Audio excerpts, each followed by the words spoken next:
Acompañante.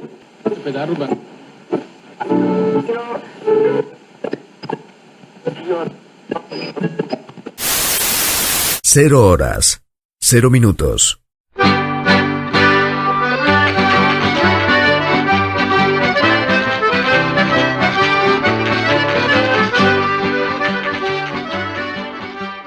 ABC, órgano de difusión de la Asociación Benéfica y Cultural del Partido de Corcubión.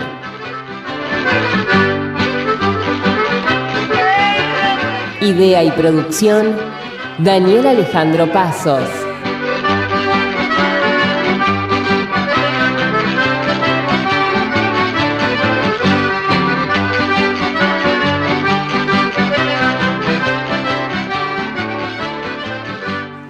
Producción general, ABC del Partido de Corcubión.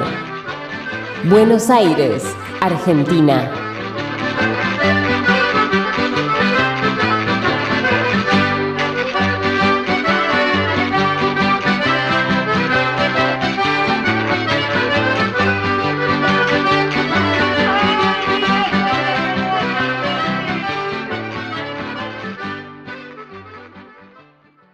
Hola, ¿cómo les va? ¿Cómo andan? Un programa más de Radio ABC, como todos los fines de semana, aquí en el rinconcito de Costa da Morte, en el ABC del Partido del Corcubión. Hoy con un programa muy entretenido donde vamos a hablar un poco de lo que es los gallegos de la inmigración, de la historia de los gallegos de la inmigración aquí en Buenos Aires. Y lo vamos a estar haciendo con don Horacio Guillermo Vázquez, comandante del Tercio de Gallegos de la Marina Mercante de la República Argentina. Él es un historiador, un profesor, una persona muy importante que nos va a hablar casualmente de la historia de cómo llegaron los gallegos aquí a la República Argentina. Además de eso, un programa más de la Galicia mística y misteriosa para todos ustedes y además, como siempre, la mejor música de Galicia. Bueno, nos vemos al final. Un beso grande.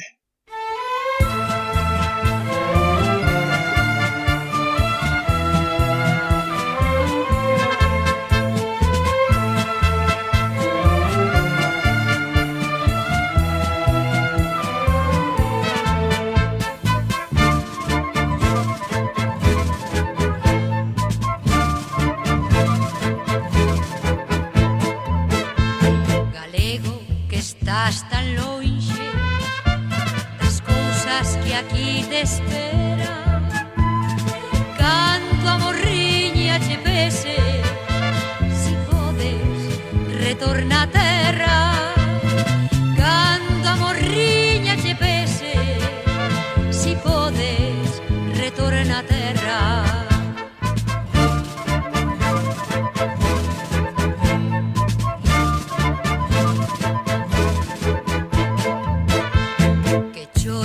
Está por ti, para morrer soy yo espera, verte por última vez, tu anaya prove bella, verte por última vez, tu anaya prove bella.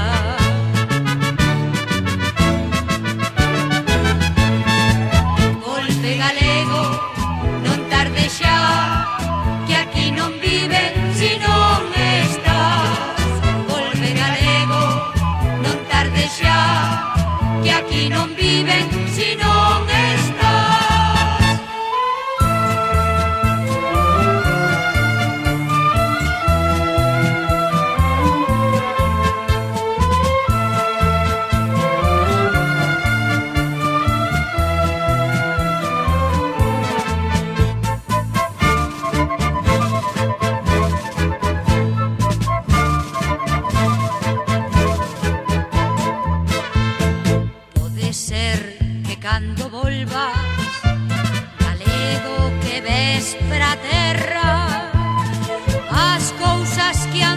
deixache non sean como antes eran. As cousas que antes deixache non sean como antes eran.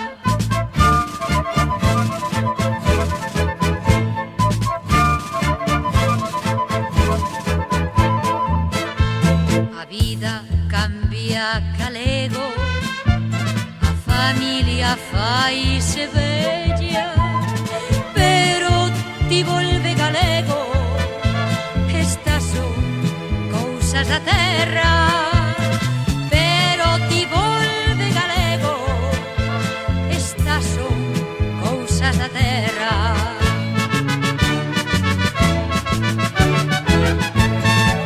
Volve galego, non tarde xa, que aquí non viven si non estás.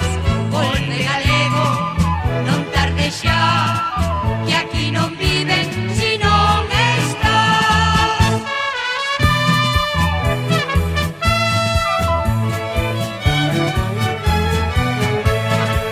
Volve galego, non tarde xa, que aquí non viven si non estás.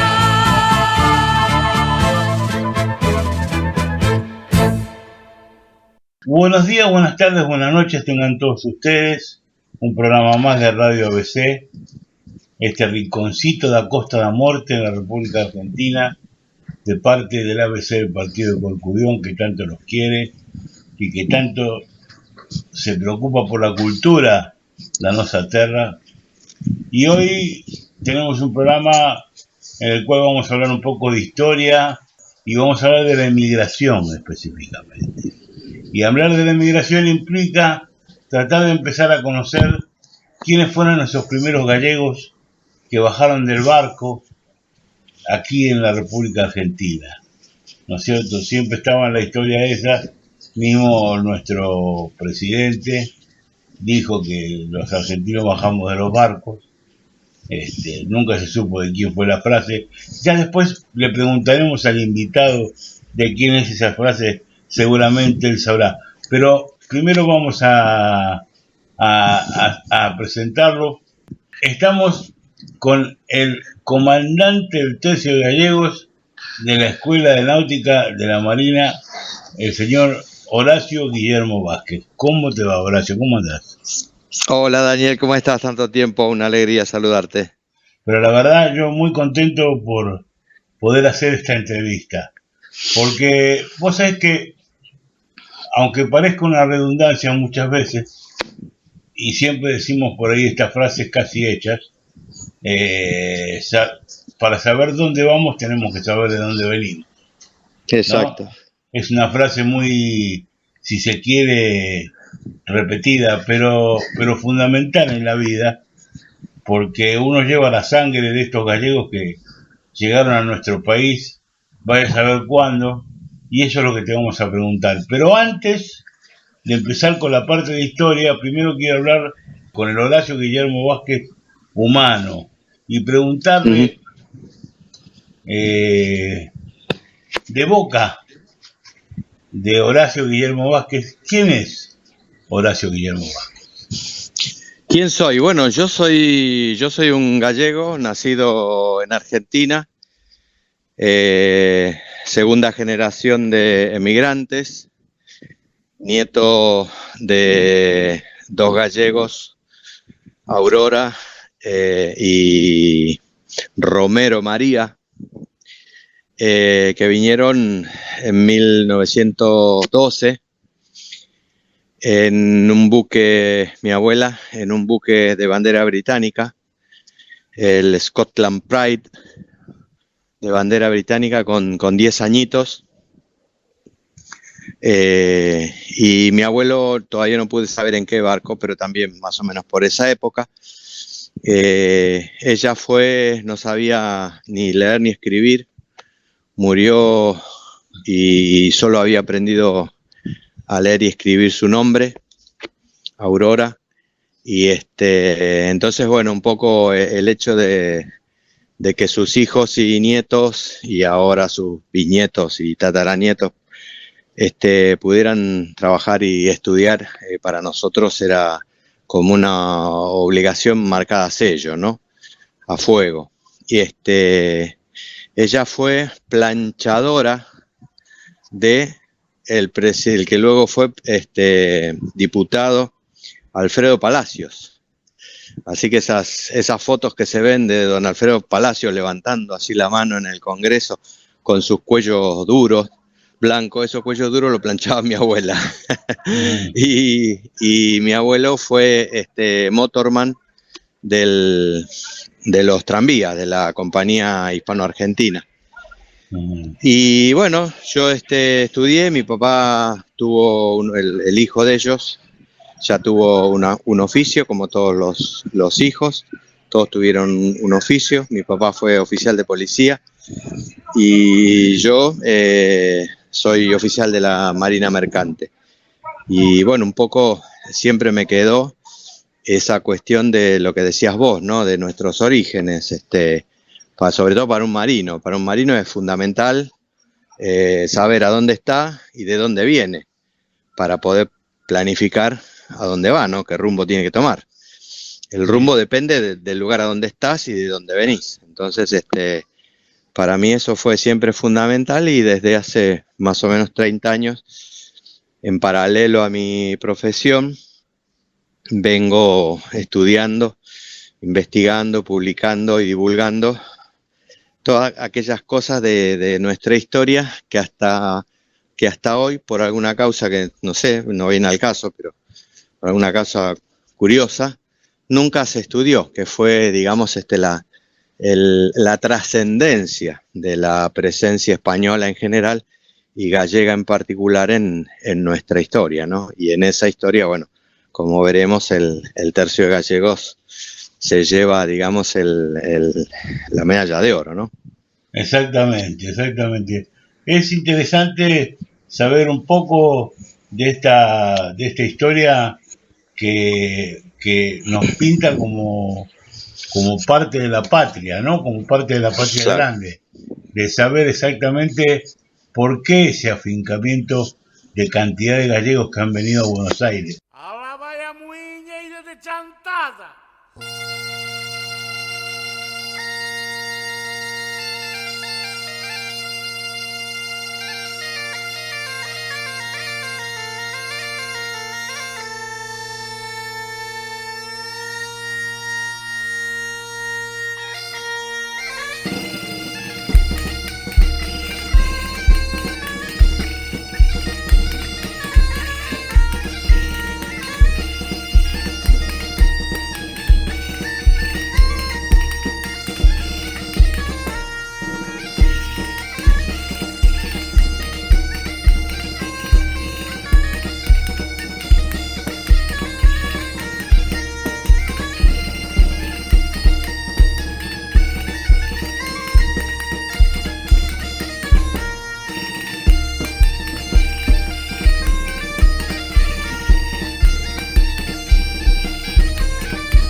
Charles II. ¿Cuál es Bueno, el precisamente grupo? tiene que ver con eso, con la patria grande. Nosotros pertenecimos durante 3 siglos, formamos parte, todo lo que hoy es Hispanoamérica, que empieza, vos pensás que hasta que llegó Colón, que eso daría también para hablar en las pruebas concretas de que Colón era gallego, pero eso bueno, da para otro programa. No, yo lo tengo claro, ¿eh? Vos fíjate que en eso lo tengo claro. Para mí no fue Colón, sino Pedro Madruga. Totalmente claro lo tengo, sí. Exactamente. Bueno, vos pensás que desde aquel momento es una cuestión, digamos, histórica y si se quiere, etnológica, que es completamente comprobable. Ya entre 2 naciones precolombinas americanas había un río y ya no tenían contacto. Cada cual hablaba su propio idioma, cada cual tenía su propia raza. Eran todas descendientes, obviamente, de un mismo tronco asiático, pero no había contacto prácticamente entre ninguna, ¿no es verdad? Y esto que hoy llamamos la patria grande no es otra cosa que la herencia de aquella patria más grande todavía, en la que desde Filipinas hasta Finisterre o desde Alaska hasta Ushuaia, todos hablábamos en español y tal. Bueno, como sea, la cuestión es que precisamente por esa cuestión de la patria grande y por esa inquietud que siempre tuvieron los gallegos por estar medio arrinconados allá en el curruncho verde de España, y ser ancestralmente un país lamentablemente pobre, tenían esa inquietud de salir fuera, ¿no? Y muchos de ellos eran marineros. Vos fíjate que la primer ciudadana, la primer mujer radicada en la ciudad de Buenos Aires, en realidad en la ciudad de la Santísima Trinidad, que funda la ciudad que funda Garay, porque lo que fundó Mendoza fue un fuerte, no una ciudad. Cuando Juan de Garay funda la ciudad, la primer mujer que se escribe allí, Ana Díaz, era hija de un gallego y de una nativa guaraní. O sea que ya esto, solamente eso, te estamos hablando de 1580, ya habla de aquel mestizaje, ¿no es verdad? De aquel reconocimiento del otro casi, digamos, lo más igual al español que se podía esperar del siglo XVI, porque también es un error juzgar las cosas 4 o 5 siglos después, ¿no? Pero desde aquel momento siempre hubo gallegos aquí y siempre en lugares muy reconocibles, digamos, ¿no? Entonces y podemos decir, perdóname que te interrumpa. Sí. Podemos decir entonces que hay gallegos en Buenos Aires desde su propia fundación. Desde la fundación, sí, sin duda. Sin duda. Eso sin duda. Y luego, bueno, avanzando en el tiempo, siempre siguieron viniendo, por ejemplo, cuando se crea el primer regimiento, empiezan a pedir acá, decir, bueno, acá hay algún tipo de defensa, tiene que haber, pues no había nada, se corría el riesgo de que todo el cono sur pudiera caer, porque cada tanto venían ataques de portugueses o de ingleses o de holandeses. Entonces se pide en 1600 y pico, 1700, 1750, se pide crear regimientos. Cuando se crean los primeros 3 regimientos, aquí 1750, 1760, que son los blandengues, que eran básicamente gauchos que cuidaban la frontera, el regimiento de infantería fijo de Buenos Aires y el de dragones de caballería de Buenos Aires. Como la población era muy, muy poca acá, como para cubrir las 1000 y pico de vacantes que tenía cada uno de ellos, se pone lo que se llama una bandera de recluta, que es una oficina de reclutamiento. ¿A dónde? En La Coruña. Entonces, más de la mitad de los soldados de los regimientos de Buenos Aires ya eran gallegos a partir de 1750, por ahí. Y gente, bueno, que después pasaría a la historia, porque, bueno, como contaremos en algún otro momento también, como se creó acá el Tercio de Gallegos para defender Buenos Aires, se creó un regimiento que se llamó Buenos Aires en Galicia, que eso es completamente loco, ¿viste? Así, parecía Sí. una broma cuando... No, es que Pero, hay una simbiosis que creo que es única, única, totalmente. yo creo, ¿no? Por lo menos, Sí, sí, sí, sí, entre sí. Buenos Aires y Galicia Galicia y Totalmente. Buenos Aires. Que no Totalmente. que vos fíjate que hay ciudades que han recibido tanta cantidad de gallegos por ahí, o casi más, si se quiere, como Cuba y demás, y no tienen tanta simbiosis como la No, que la tiene verdad, Buenos Aires con Galicia. más que acá, no. Recién estaba mirando, hace media hora, una hora, estaba mirando en el censo, el censo de 1914. En el censo de 1914 está, digo, datos oficiales, ¿no? ¿Verdad? Más de 1,5 millones de españoles habían venido entre 1857 y 1914. 1914. O sea que calcula de 1914 hasta 1970-80 que siguieron viniendo emigrados españoles, habrán venido en total más de 2 millones, mucho más de 2 millones, lo cual, y de ellos el 80% eran gallegos. Pensá, muy sencillo, en el municipio de donde vino mi familia, Friol, en Lugo, el 80% del padrón municipal estuvo durante décadas acá en Buenos Aires, concretamente. Y para que hoy, después de 2 siglos de independencia, siga habiendo en Buenos Aires cerca de 400.000 gallegos, solo los que estamos anotados en el registro del consulado, sin contar los que no están anotados. Somos cerca de 400.000, imagínate la cantidad que tuvo que ser, ¿no es verdad? Varios millones, como no hubo en ningún otro lado. Mira lo que sería que cuando Estados Unidos le declara la guerra a España por Cuba, etcétera, Filipinas, las Marianas, etcétera, tan grande era la comunidad española de Buenos Aires que aquí se crea la Asociación Patriótica Española y empiezan a juntar dinero a razón de 50 centavos, 1 peso, los que pudieran, que era, bueno, peso fuerte, pero bueno, Argentina también en ese momento era una de las potencias más importantes del mundo. Entonces se junta una cantidad de dinero inconmensurable y que resuelven como colaboración a la madre patria regalarle a España.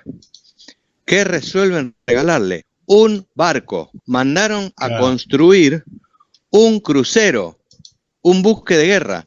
Hoy en día estamos hablando de $1.000 millones. Sí. El equivalente de eso. Entonces vos fijate lo que era la cantidad de gente que había acá, ¿no? Pero bueno, ciñéndonos a lo que comentabas al principio, el Tercio de Gallegos se funda como una unidad voluntaria, luego de la primera invasión inglesa, luego de la reconquista de Buenos Aires, se nota que hacían falta, digamos, tropas. Entonces ya existía en Buenos Aires 2 instituciones muy importantes, que eran la Escuela de Náutica, que era donde se formaban los marinos mercantes, creada por Belgrano y dirigida por un gallego, Cerviño, y Pedro Cerviño, el de la calle, y otra institución que era la Congregación del Apóstol Santiago, que se había creado en Buenos Aires en 1790. Entonces eran 2 instituciones ya grandes, poderosas, importantes. Entonces entre las 2 logran convocar en menos de 3 días 600 gallegos para tomar las armas, para formar un regimiento voluntario. Ayer comienza a hacerse a Carballeira.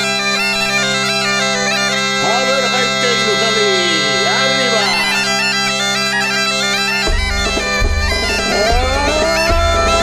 ¡Ay, Santiago de Compostela! Eu vim testar na Coruña, da Coruña, da Cava.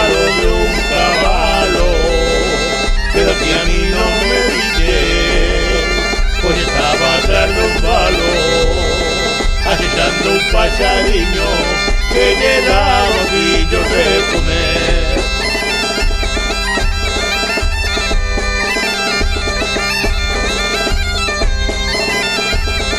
Es bailar y nada de postrón ni de charleston. ¡Viva Galicia, señores! ¡Arriba el baile! ¡A ver! Ese que le falta es la jota. A ver cómo la baile, señor.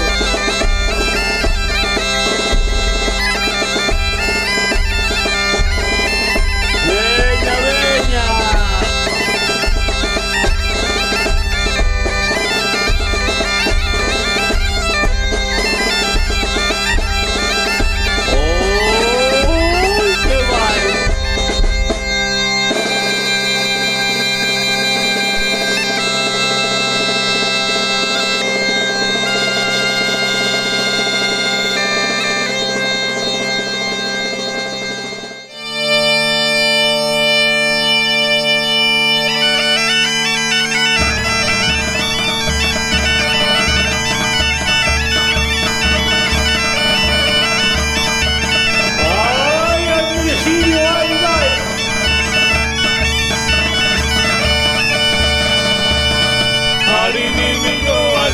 Cuando Evo iba a ponerla la bolsada se recordó.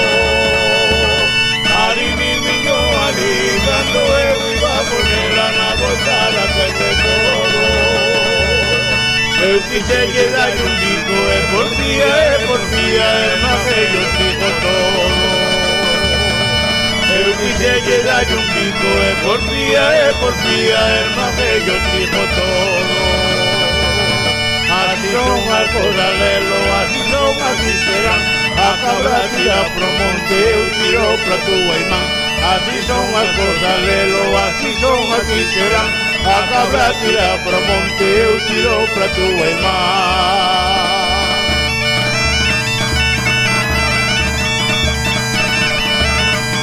Ay, na repunta que te recunco.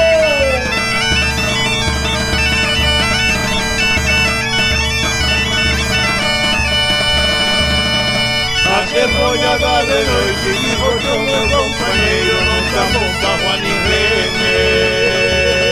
A cebollada de noite, dijo yo meu compañeiro, non estamos pa Juan y René. Un con a miña rapaza e que me descoido un pouco casi mal pollantamene. Un con a miña rapaza e que me descoido un pouco casi mal pollantamene. Así son al corralelo, así son, así serán. A cabra tira promonte, eu tiro pra tu guaimán. Así son al corralelo, así son, así serán. A cabra tira promonte, eu tiro pra tu guaimán. Ay, Andriciño, que hay que me vera, carallo. Bótame outra, bótame outra.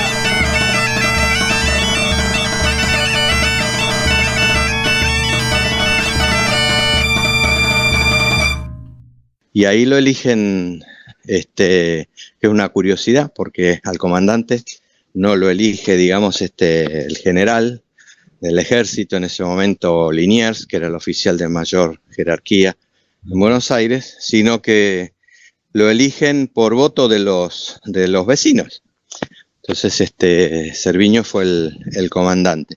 Y a Cerviño lo siguen 600 vecinos gallegos y alumnos de él en la Escuela de Náutica y profesores como Juan Carlos O'Donnell, el tatarabuelo de Pacho O'Donnell, el historiador, que era el subdirector en ese momento de la Escuela de Náutica, un matemático oriundo de La Coruña. Y bueno, y otros gallegos conocidos, hijos de gallegos, como por ejemplo de la familia Rivadavia, Bernardino Rivadavia, que luego sería el primer presidente de la nación, Benito González Rivadavia, que era de Monforte Lemos, el padre, otro Benito que era el primo, también de Monforte Lemos, Lucio Norberto Mansilla, que luego sería general de la Independencia y era alumno de la Escuela de Náutica, con 14 años entró al Tercio de Gallegos porque era cuñado era alumno de la Escuela de Náutica y cuñado del subdirector. Se había casado, O'Donnell se había casado con la hermana de Mansilla, Francisca Mansilla. Esas cosas humanas, ¿no? Del día a día, ¿no? Pero sí. Yo me imagino, bueno, esta gente habrá luchado por la reconquista de la ciudad de Buenos Aires contra las dos invasiones inglesas, pero más allá de eso, me gustaría que si tenés algo que contarme en el aspecto humano. Nosotros descubrimos durante el prolongado lapso que fuimos estudiando no solamente la historia, cómo había sucedido, si había sido verdad o no, porque la verdad que esto empezó con una duda más que con una certeza. A nosotros nos comentaron, cuando yo era cadete de la Escuela de Náutica, que en la Escuela de Náutica se había creado un regimiento que se llamaba Tercio de Gallegos, que había combatido en la defensa de Buenos Aires. Y la verdad que yo nunca en la vida había escuchado nada de eso. Entonces tenía la duda de que fuera verdad o no, la verdad. Y bueno, no solamente comprobamos que era verdad, sino fuimos encontrando toda la documentación de cómo habían sido la formación, los combates, las banderas, los uniformes. Vos pensás que la bandera, por ejemplo, una de las banderas originales tenía dos banderas, ¿no? Una de ellas está en el Museo Histórico Nacional y la otra logramos encontrarla en un depósito en Luján. Esa bandera hoy en día la tenemos expuesta en el Museo Marítimo. Tiene bordado el escudo de Galicia, es uno de los escudos de Galicia más antiguos del mundo, porque fue bordado en 1806, ¿no? Y bueno, eso no solo tiene valor para nosotros, sino que fíjate el valor que ha tenido para el propio, para la propia Galicia, que nos lo pidieron como uno de los elementos más antiguos que hay en el mundo, que digamos que representa la identidad de los gallegos fuera de Galicia, ¿no? Entonces, bueno, para nosotros es un honor muy grande. Luego, respecto de lo que son cuestiones personales, de la historia personal, lo que te comentaba, ¿no? El hecho de que un chico de 14 años, como Lucio Mansilla, entró al Tercio porque era, digamos, alumno de la Escuela de Náutica, pero sobre todo porque era el cuñado del subdirector, ¿no? Y como era jovencito, 14 años, y un chico que por ahí no lo dejaba cruzar la calle o tomar un subte, ¿viste? Y en aquel momento iba a la guerra, entonces su hermana, con toda seguridad, su padre y su hermana se lo pusieron abajo del ala de su cuñado. Decir, bueno, vos va, pero que no salgas de al lado de tu cuñado. Y precisamente vemos en las listas que Lucio Mansilla está en la misma compañía, en la sexta compañía, que era la de su cuñado, Juan Carlos O'Donnell, ¿no? Después, desde el punto de vista humano, hemos encontrado detalles que no se conocían de la historia de un personaje tan relevante como fue Pedro Cerviño, que, por ejemplo, en todos las breves biografías que había hasta 1990 de Cerviño, se mencionaba que había venido a la Argentina en 1781 en el marco de unas comisiones de marcadoras de límite con Portugal, etcétera, pero nosotros descubrimos que había venido casi 10 años antes, siendo apenas un adolescente. En 1774 pidió ingresar como seglar, digamos, como laico en la orden franciscana. Encontramos el documento ese en la orden franciscana, y luego era terciario franciscano. Y luego encontramos la comprobación de por qué él le puso Tercio de Galicia al regimiento, y luego en 1810 abrió otra academia que se llamaba Academia de Matemáticas. Resulta que cuando en 1776, estamos hablando de cuando Cerviño estaba acá en Buenos Aires, viene Ceballos, la expedición de Ceballos contra los portugueses que habían invadido Río Grande del Sur, Santa Catalina, etcétera. Y uno de los regimientos que vienen una docena de regimientos españoles, uno de esos regimientos se llamaba Tercio de Galicia, Regimiento de Infantería de Galicia, antiguo Tercio de Galicia. Y ahí es donde se incorpora, cuando ese regimiento cumple con su guarnición y vuelve a España, se incorpora como cadete Cerviño en ese regimiento. Y cuando vuelve a España, se incorpora a una academia de formación de ingenieros militares, que se llamaba Academia de Matemáticas, que está en Barcelona.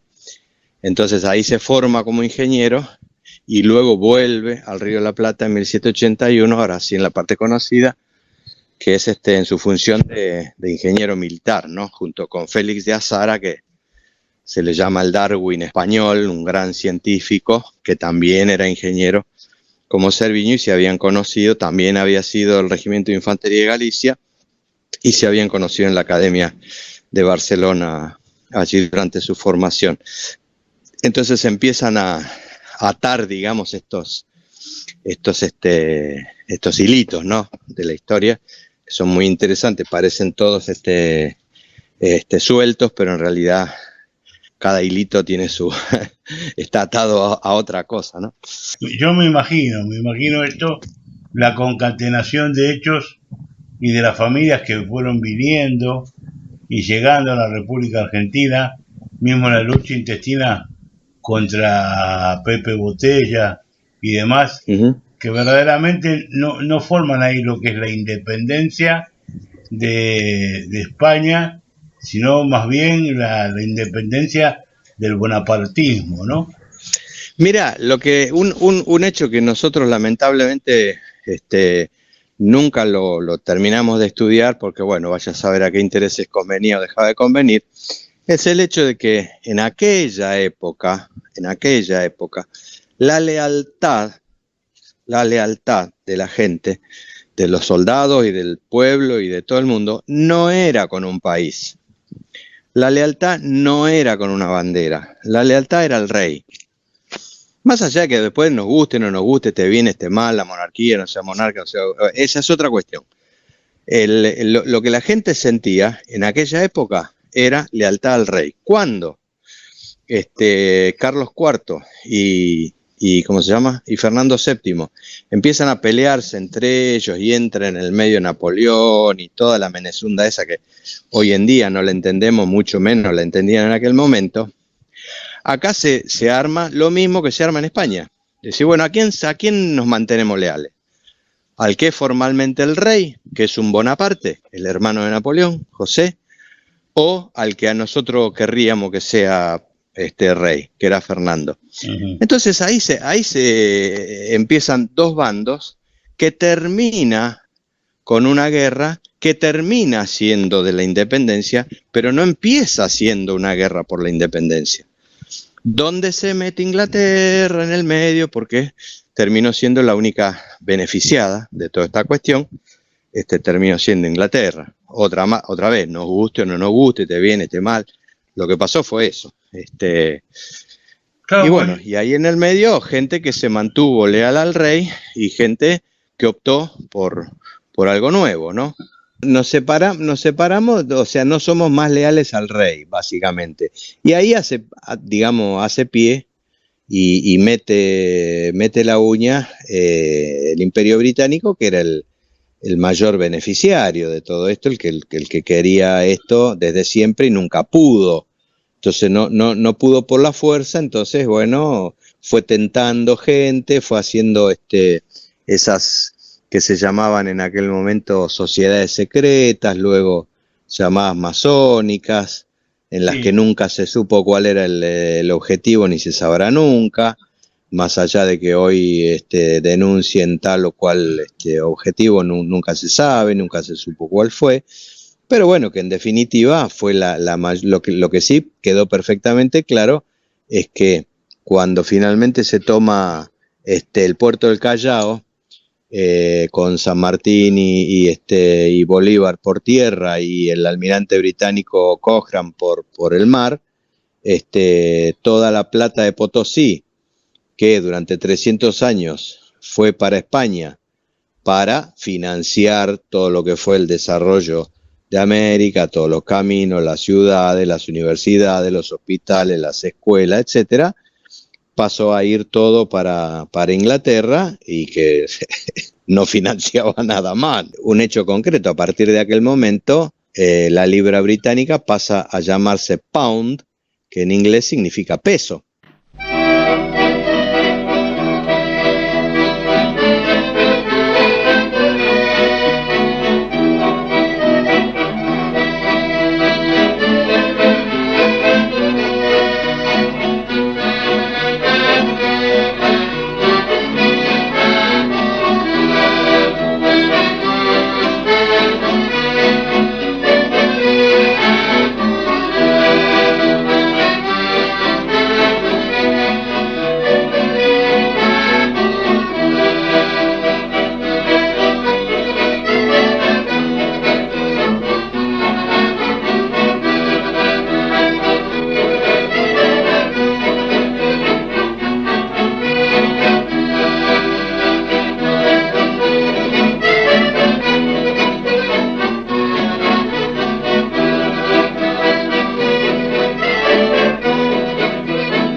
Porque era el peso, digamos, la moneda que valía su peso en plata, que era el real lo que se llamaba el real de A8, que era un peso de 8 reales, ¿no?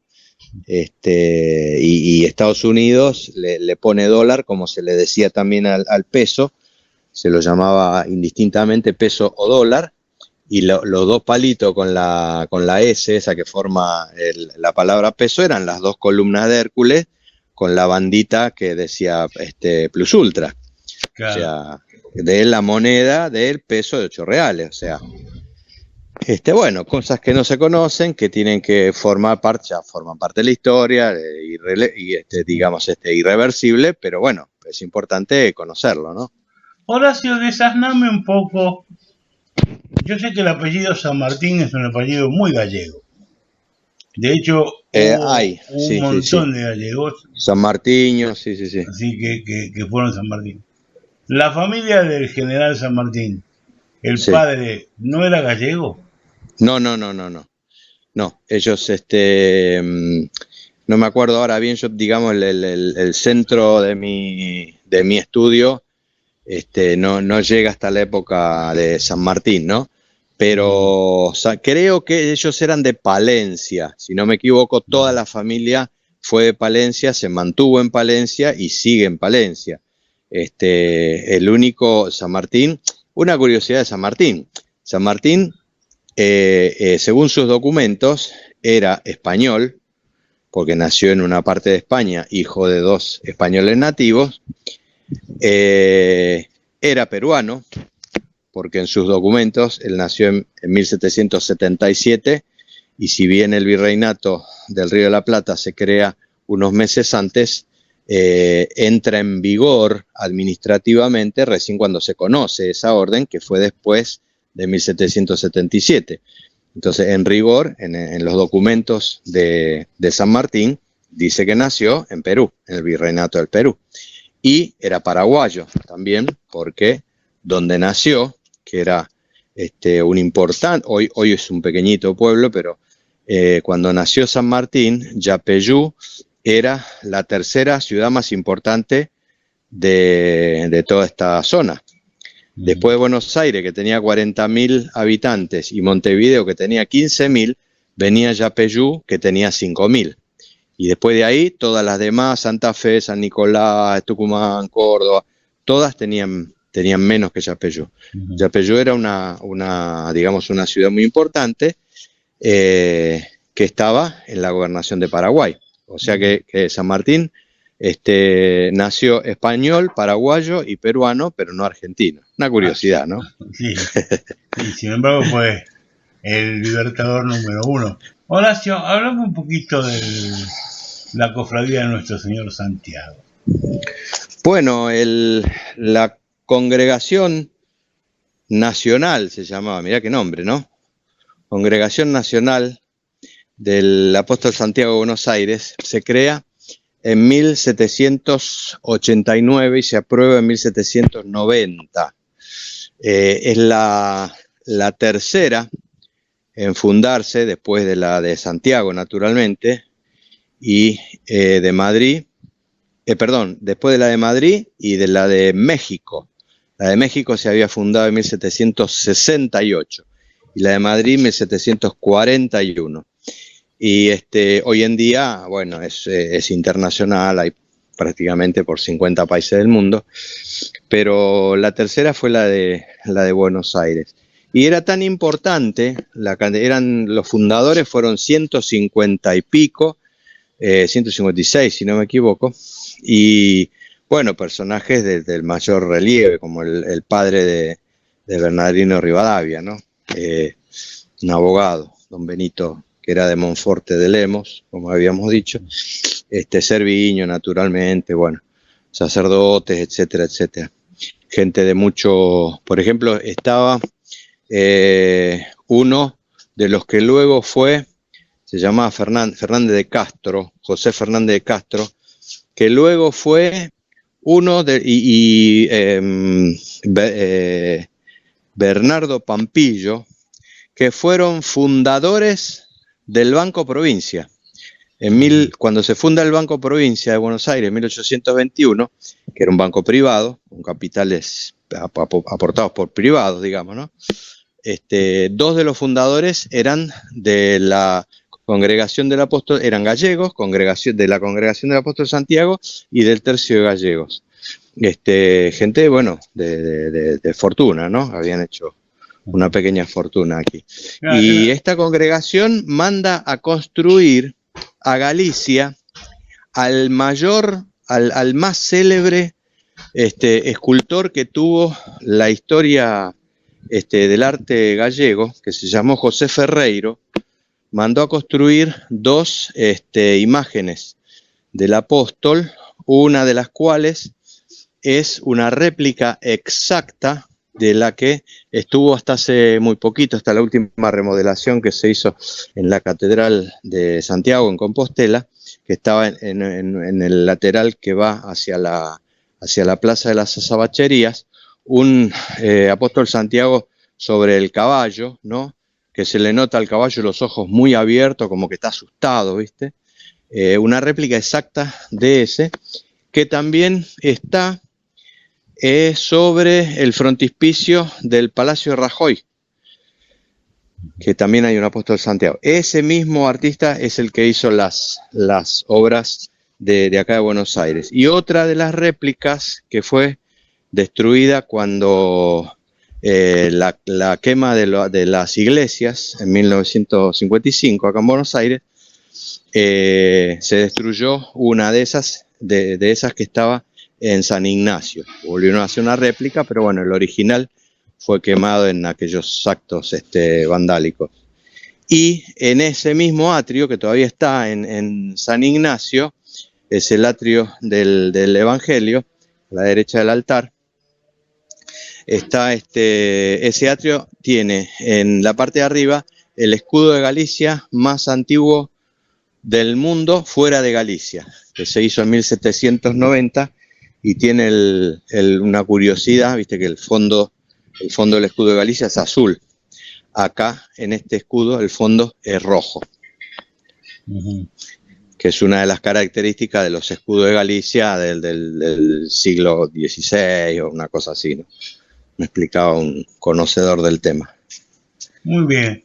Bueno, mira, ahora si yo hablaría con vos toda la tarde, toda la noche, no tendría ningún problema. Todos tenemos compromiso. Verdaderamente es así. Yo sé que sos una persona muy ocupada, sos un gran profesor en la escuela de náutica. Te agradezco mucho. Y sinceramente quiero agradecerte de todo corazón, no solamente de parte mía, sino del ABC del Partido de Corcubión, en el nombre de su presidente, don Carlos Ameijeira, agradecerte sinceramente, decirte que nuestra casa está a tu disposición para lo que quieras. Igualmente. Y verdaderamente mostrar lo que fue un pedazo de historia de nuestro país. ¿Por qué esa vinculación tan fuerte entre Buenos Aires y Galicia y Buenos Aires? Ese hermanamiento tan imponente, tan importante. O sea, que llegó casi hasta la actualidad. En la próxima, si te parece, hablamos de los gallegos que participaron en la Guerra de Malvinas. Sí, por supuesto que sí, por supuesto que sí. Te voy a molestar posiblemente el mes que viene, en abril. Perfecto. Cuando te voy a molestar un ratito. No quiero contar a la gente, pero vamos a hacer un especial de Malvinas y Galicia, en los cuales vas a estar participando vos y uno de los integrantes, una de las familias integrantes que se sacrificó por este país en el año 1922. Pero más allá de eso, también te voy a dar tarea, mira, Horacio. Yo me animo, yo soy un caladura bárbaro, porque la verdad que darte tarea a vos es un caladurismo de mi parte.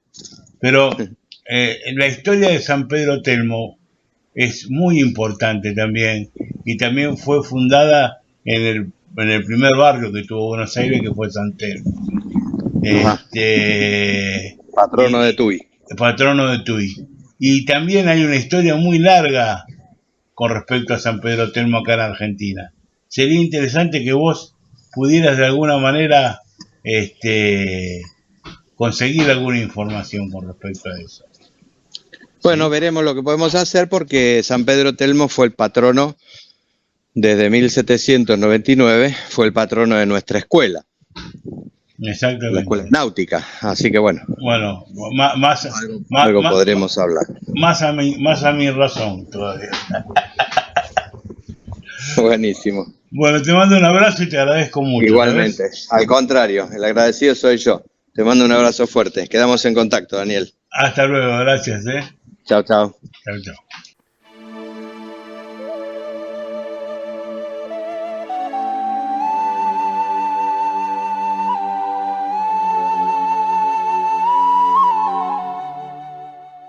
Galicia mágica y misteriosa. Descubrir Galicia es descubrir fundamentalmente sus más íntimos secretos. Desde esta nueva propuesta radial intentaremos sumergirnos en varios aspectos de las creencias, mitos y leyendas mágicas y misteriosas de nuestros antepasados. Hablando de seres fabulosos, en esta entrega conoceremos escoleres, nubeiros y trotantes y aslavandeiras, quienes se van sumando a la larga lista de seres misteriosos de la galería de leyendas. Escolares, nubeiros y trotantes. Comprendida bajo estos tres nombres, a los que convendría añadir el de legromante, existe una categoría de seres que desarrollan sus trabajos en las alturas y poseen unas peculiaridades comunes que los convierten en prácticamente indistinguibles. Según ciertas referencias, el escoler es un ente mágico que aparece bajo forma humana o bajo aspecto de genio en la tormenta. Según otras, es prácticamente un ser humano. Su nombre procede del ser en tiempos escolante, o sea, maestro, que, como consecuencia del estudio descomedido, perdió el juicio. Esta intensa adquisición de conocimientos llegó a comunicarle cierta ingravidez, por cuyo motivo puede ascender a las nubes. El procedimiento que emplea consiste en orinar la tierra, con lo cual se forma una polvareda sobre la cual asciende.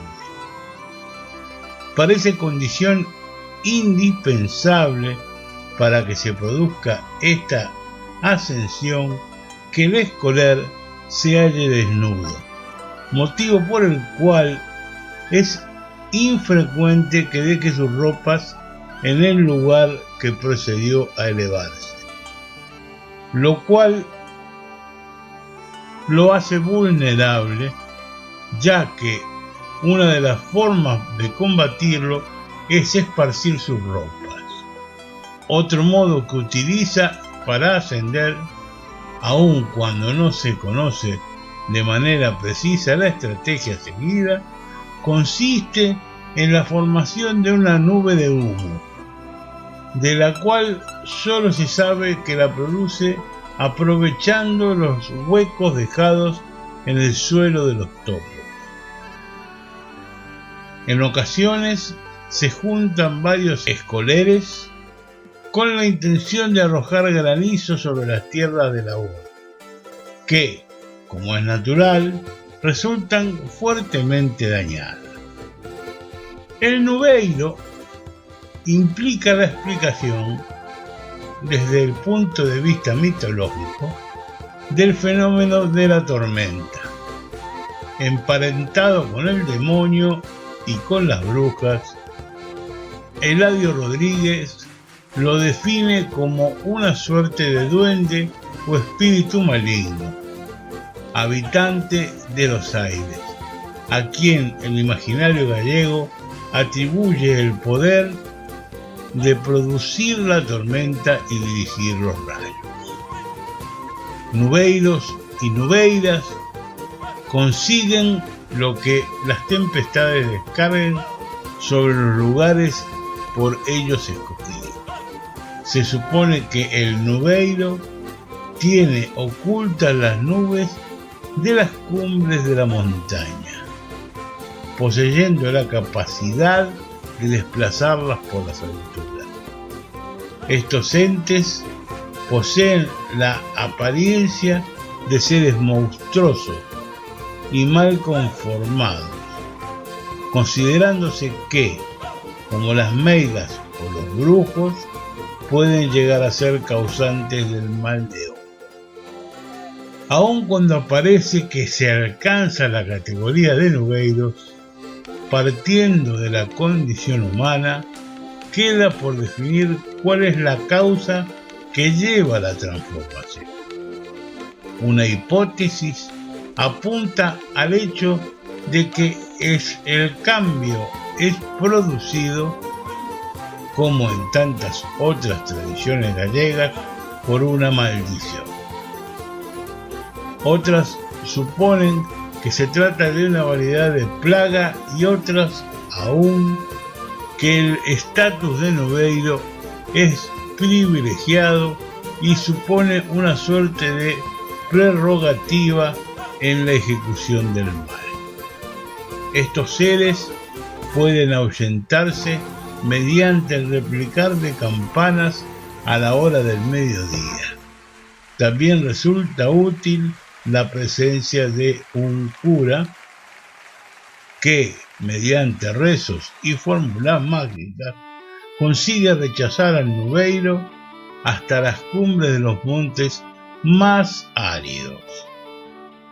Si se consigue reunir 3 sacerdotes, situados cada uno en la puerta de su iglesia parroquial, se consigue indefectiblemente la caída del nubeiro a la superficie terrestre. Se conoce el caso de un nubeiro que descendió de las alturas bajo la figura de asno y que para recobrar su aspecto humano necesitó asistir durante cierto tiempo a la procesión del Santísimo. Son igualmente conjuros eficaces arrojarles bolas de ceras benditas, producir ruidos con objetos metálicos y gritos o componer una cruz con la pala y la escoba del horno. Un relato pormenorizado referido a la desactivación de un tronante se recogió en Santalla. Probaos censuras referido al vecino del lugar de San Juan de Medela. El relato, que por su extensión no recogeremos aquí, refiere el hecho que un tronante consigue deteriorar año tras año cosechas en las vísperas de la tilla.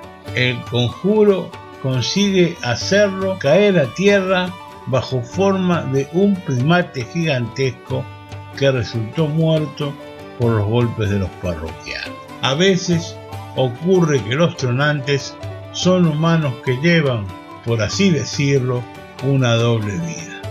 Tal se deduce del testimonio de unos peregrinos que se dirigen en romería a Santo Andrés de Teillido. Habiéndolo sorprendido la oscuridad, se refugian en una casa. Esa noche escuchan una fortísima tormenta, acompañada de rayos y granizo. Cuando ésta terminó, sintieron como el dueño de la casa entraba en la misma y daba a su mujer cumplida información de los sembrados que había devastado con su acción. Las nubeiras poseen la capacidad de arrojar más cantidad de agua, actuando fundamentalmente en zonas del litoral. Existen también la posibilidad de que nubeira y nubeiro se encuentren casados, aun cuando no sea corriente que trabajen juntos. Hay opiniones según las cuales se puede seguir el sexo del nubeiro, lo mismo que sus cualidades, e incluso su procedencia geográfica. El tronante se califica como un genio o un demonio que dirige la tempestad y la tormenta. En algunas zonas se le considera un ser dotado de poderes mágicos que vive en las alturas en las casas de tierra. En ciertas zonas del sur de Galicia creen que se trata de un monstruo, pequeño y rechoncho, que, golpeando con los pies en tierra, produce el sonido del trueno. Si un cura arroja sobre él agua bendita, la tormenta se detiene. En el norte del país se sospecha que es un caballero de elevada estatura y notable fealdad que provoca las tormentas removiendo el agua de las fuentes y provocando el ruido de los truenos, agitando en el cielo grandes cajas de hierro. En lo que se refiere a su indumentaria, es preciso subrayar la diferencia existente entre la que suele llevar en su recorrido por la tierra y la que utilizan las nubes.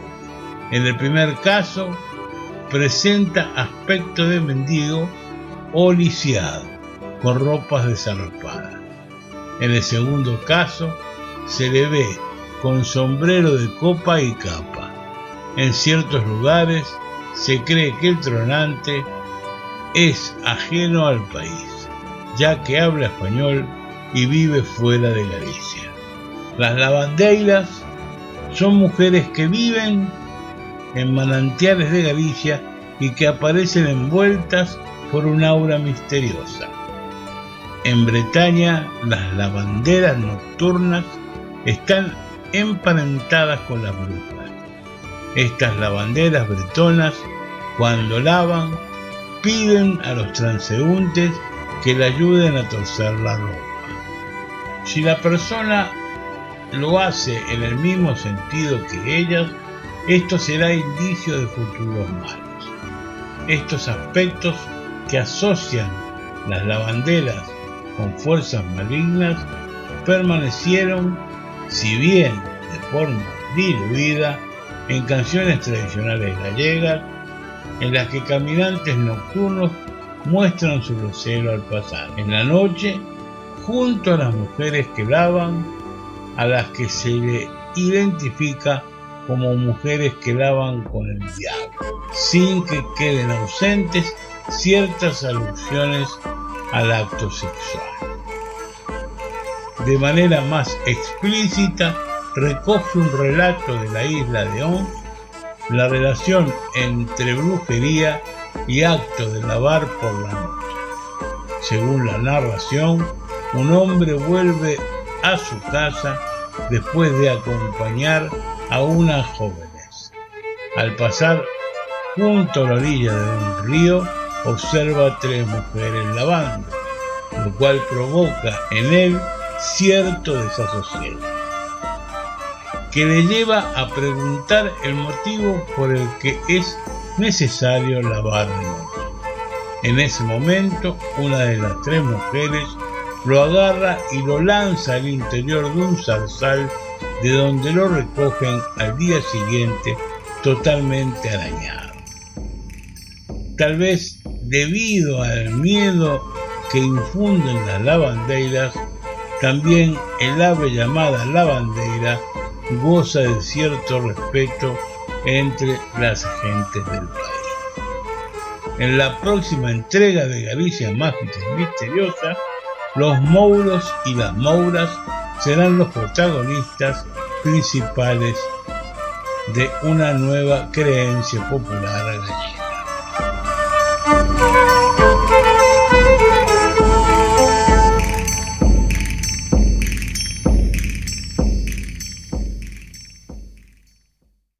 Bueno, y hasta acá llegamos. Les agradecemos, como siempre, que estén con nosotros. Y si Dios quiere, la semana que viene nos vemos en un programa más de Radio ABC. Los quiero mucho y hasta la semana que viene.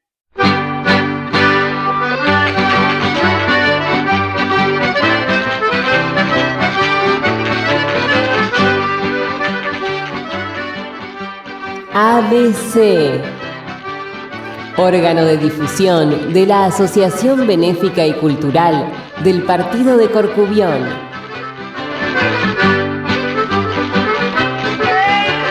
Idea y producción, Daniel Alejandro Pasos.